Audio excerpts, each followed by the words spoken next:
आमदारांनी कर्जमाफीच्या संदर्भातला विषय मांडलेला आहे आणि कालच उत्तर प्रदेशमध्ये खूप मोठी कर्जमाफी त्या ठिकाणी सरकारने दिल्यानंतर आज हा प्रश्न साहजिकच या ठिकाणी देखील आपल्या सर्व सदस्यांना वाटतं की तात्काळ आपल्याकडे देखील अशा प्रकारची कर्जमाफी झाली पाहिजे।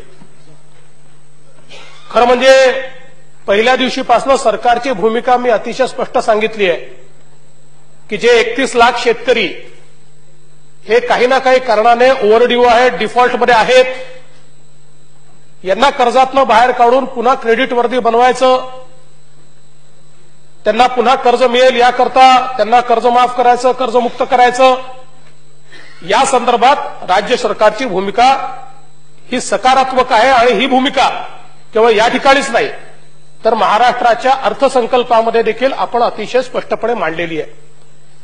त्यामुळे खरं तर या संदर्भात कुठले दुमत असण्याचं कारण नाहीये आणि आता उत्तर प्रदेशने इतकी मोठी कर्जमाफी या ठिकाणी केल्यानंतर मी आज सकाळीच राज्याचे फायनान्स सेक्रेटरी आहेत त्यांना असं सांगितलं की त्यांनी तात्काळ उत्तर प्रदेशचं मॉडेल काय आहे, त्यांनी कशाच्या आधारावर केली, ते पैसा कुठून आणणार आहेत, या संदर्भातली सगळी माहिती ही त्यांना घ्यायला सांगितली आहे।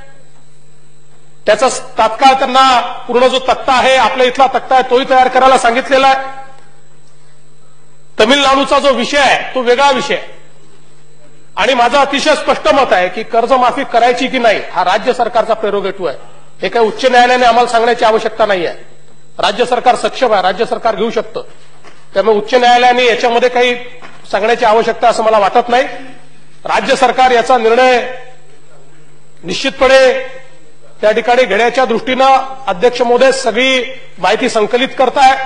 त्या संदर्भातली वेगवेगळ्या राज्यांनी जे मॉडेल तयार केले ते मॉडेलही त्या ठिकाणी आम्ही मांडलेले आहे आणि याच सभागृहात मी सांगितलं होतं की आम्ही केंद्र सरकारला मदत मागितली आहे, पण समजा केंद्र सरकारकडनं मिळाली नाही तर कशाच्या आधारावर करायचं त्याचं प्लॅनिंग देखील आम्ही योग्य प्रकारे करतोय।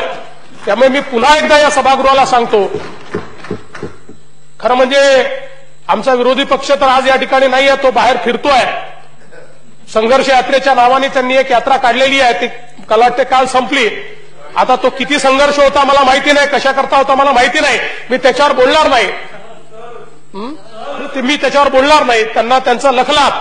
पण या ठिकाणी शिवसेना असेल, भाजप असेल, सर्व आमदारांची भूमिका अत्यंत प्रामाणिक आहे, ती शेतकऱ्यांच्या पाठीशी उभी राहण्याची आहे। मी त्यांना एवढंच आश्वस्त करतो की तुमच्या भूमिकेअनुरूप राज्य सरकार देखील शेतकऱ्यांच्या पाठीशी उभं राहील।